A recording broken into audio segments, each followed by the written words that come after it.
સુરતના ગોળાદરા નહેર પાસે ખોદકામ દરમિયાન ગુજરાત ગેસની લાઇન લીકેજ થઈ અને આગ લાગવાની ઘટના બની। 1 કલાકની મહેનત બાદ ફાયર વિભાગની ટીમ દ્વારા આગ ઉપર કાબુ મેળવવામાં આવ્યો। ત્યારબાદ ગુજરાત ગેસની ટીમ અને જીઈબીની ટીમ ઘટનાસ્થળે પહોંચી।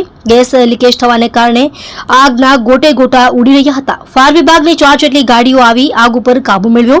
સ્થાનિક લોકોને તાત્કાલિક ધોરણે દૂર કરાયા। હાલ પરિસ્થિતિ પર કાબુ મેળવવામાં આવ્યો છે।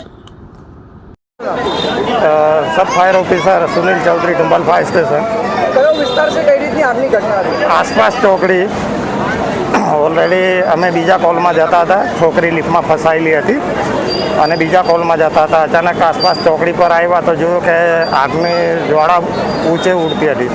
અમને ચોક્કસ કારણ તો ખ્યાલ નહીં હતો, પણ ટ્રાન્સફોર્મર બાજુમાં હતું તો કે ટ્રાન્સફોર્મરમાં આગ લાગી છે। હવે આજુબાજુ દુકાનો હતી, પબ્લિક ઘણું હતું। તો પહેલાં અમે કંટ્રોલને કીધું કે કંટ્રોલ બીજી ગાડીને તમે પેલા રેસ્ક્યુના કોલમાં મોકલો। અમે અહીંયા આગ લાગી છે અને નુકસાન વધારે પાયામાં થાય એવું છે તો અમે ગાડી અહીંયા અમારી રોકી લઈએ છીએ અને બીજી ગાડી તમે ત્યાં રેસ્ક્યુના કોલમાં ડિવાઈડ કરી નાખો। અને પછી અમે ડિંડોલી ફાયર સ્ટેશનને બેકઅપ માટે બોલાવી કે આવીને ચોક્કસ કારણ ખબર પડી કે ગુજરાત ગેસની મેઇન લાઇન તૂટેલી હતી। તો એ હિસાબે પાણીનો મારો સતત ચાલુ રાખવો પડે એવું તો જ્વાળા બીજા માળ સુધી ઉપર જતી હતી અને બાજુમાં ટ્રાન્સફોર્મર હતું। એ હિસાબે અમે આગને કંટ્રોલમાં લેવા માટે એના પાણી મારવા સિવાય બીજો કોઈ ઉપાય નથી એનો। અને ગેસ ગુજરાત ગેસ જ્યાં સુધી નહીં આવે ત્યાં સુધી સતત પાણીનો મારો ચાલુ રાખવામાં આવે। એ હતું મેઇન રીઝન। લાઈન લીકેજ થવાનું કારણ?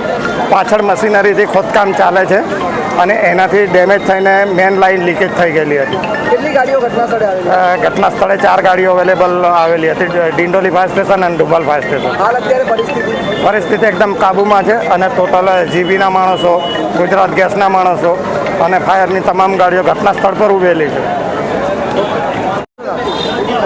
सब fire officer Sunil Chaudhary Dumbhal fire station કયો વિસ્તાર છે, કઈ રીતની આગની ઘટના હતી? आसपास ચોકડી ઓલરેડી અમે બીજા કોલમાં જતા હતા। છોકરી લિફ્ટમાં ફસાયેલી હતી અને બીજા કોલમાં જતા હતા। અચાનક આસપાસ ચોકડી પર આવ્યા તો જોયું કે આગની જ્વાળા ઊંચે ઉડતી હતી।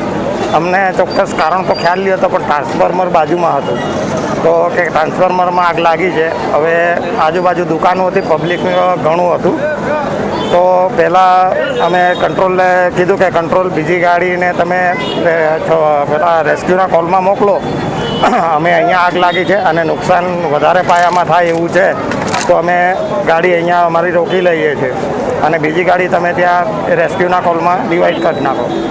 અને પછી અમે ડિંડોલી ફાયર સ્ટેશનને બેકઅપ માટે બોલાવી કે આવીને ચોક્કસ કારણ ખબર પડી કે ગુજરાત ગેસની મેઇન લાઇન તૂટેલી હતી તો એ હિસાબે પાણીનો મારો સતત ચાલુ રાખવો પડે એવું તો જ્વાળા બીજા માળ સુધી ઉપર જતી હતી અને બાજુમાં ટ્રાન્સફોર્મર હતું।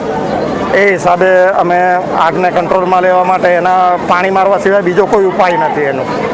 અને ગેસ ગુજરાત ગેસ જ્યાં સુધી નહીં આવે ત્યાં સુધી સતત પાણીનો મારો ચાલુ રાખવામાં આવે। એ હતું મેઇન રીઝન। લાઈન લીકેજ થવાનું કારણ?